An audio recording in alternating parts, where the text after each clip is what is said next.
Hey everyone, and welcome back to the podcast. John here, and I'm super excited about today's topic because honestly, it's something we encounter every single day, whether we realize it or not. We're talking about persuasion, and specifically, the classical art of rhetoric in modern speech. And I'm Jane, thrilled to be diving into this with you, John. It's fascinating how these ancient concepts, developed by figures like Aristotle, are still incredibly relevant. We're going to break down ethos, pathos, logos, and rhetorical questions and show you how mastering them isn't just for politicians or lawyers, it's a game changer for anyone looking to communicate more effectively, especially if you're aiming for that C1 advanced level. Absolutely. You know, C1 Advanced English isn't just about grammar or vocabulary. It's about precision and persuasion. It's about being able to articulate complex ideas, argue a point, and ultimately influence your audience.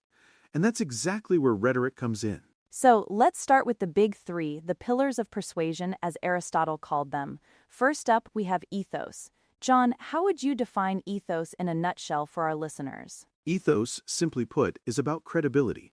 It's about convincing your audience that you're trustworthy, knowledgeable, and a good person to listen to. Think about it. If a doctor gives you health advice, you're more likely to trust it than if your neighbor, who has no medical background, gives you the same advice. That's ethos in action. Right.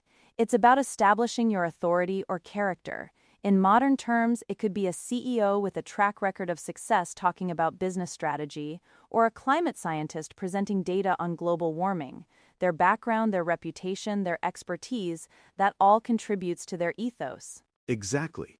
And for C1 Advanced, it means showing that you understand the topic, that you've thought critically about it.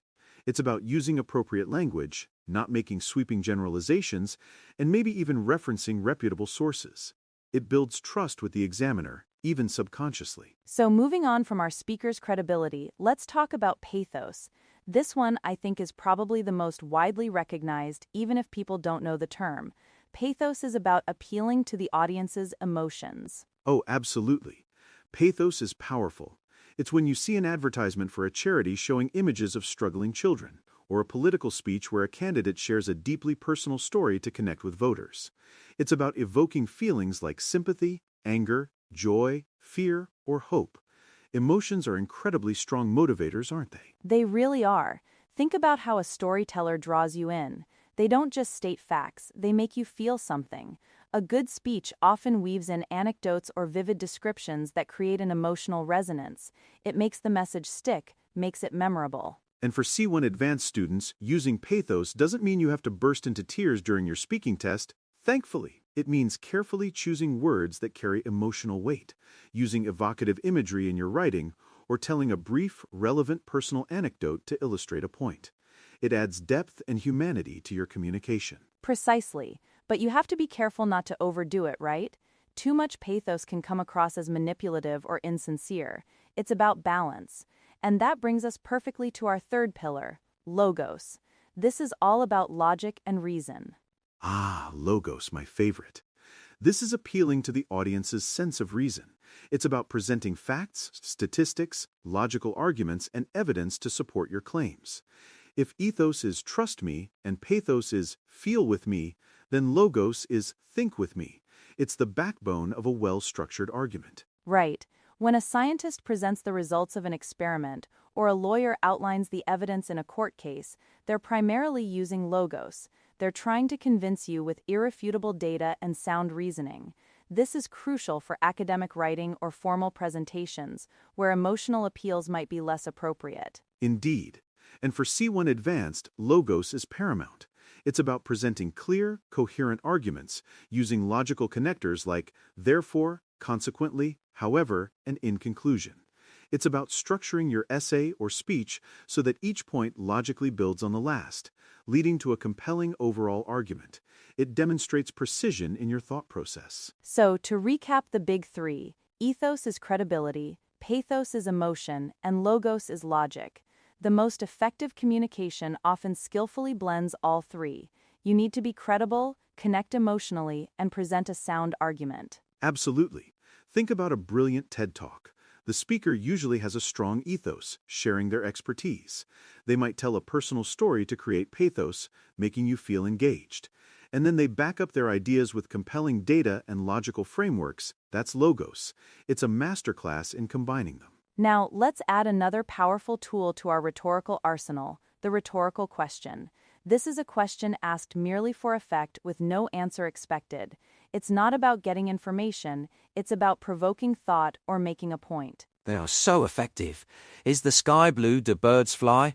Okay, maybe those are too simple. But think about, are we really doing enough to protect our planet? Or who wouldn't want a safer, healthier community?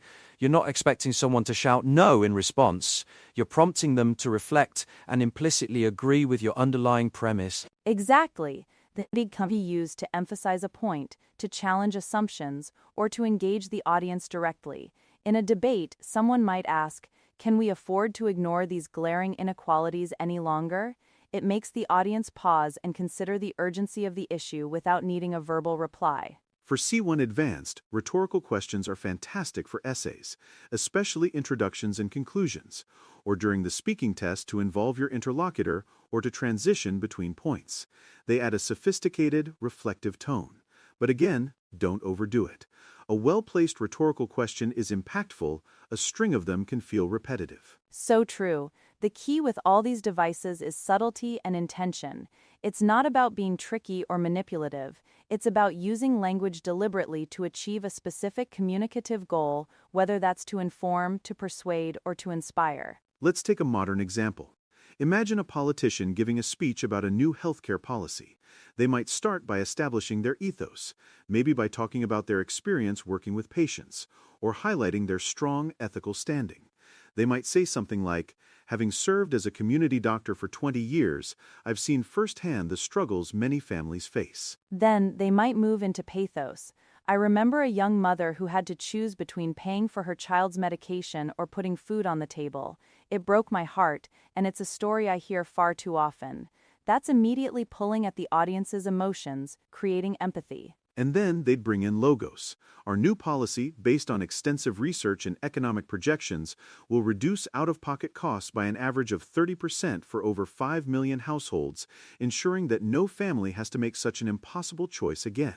That's the logical, data-driven argument. And finally, they could cap it off with a rhetorical question. Isn't it time we built a system where health is a right, not a privilege determined by your bank balance?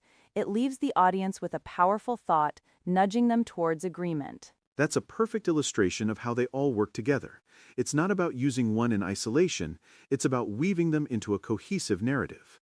And for C1 Advanced English speakers, recognizing these techniques in what you read and hear, and then being able to employ them in your own speaking and writing, truly sets you apart. It definitely does. It shows a nuanced understanding of language and communication. When you're writing an essay, ask yourself, have I established my credibility on this topic? Have I used any emotional appeals to make my points resonate? Is my argument logically sound and well supported?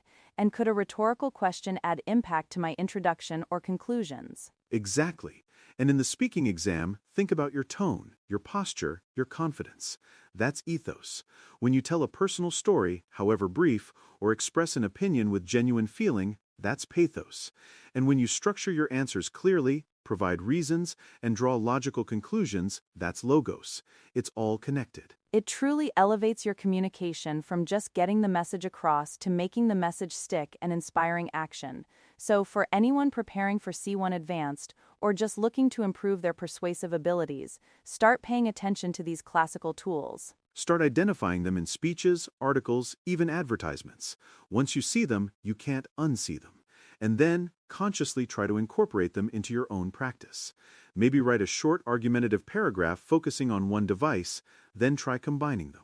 It's a fantastic exercise. You'll not only become a more persuasive communicator, but also a more critical listener and reader, which is invaluable in today's information-rich world.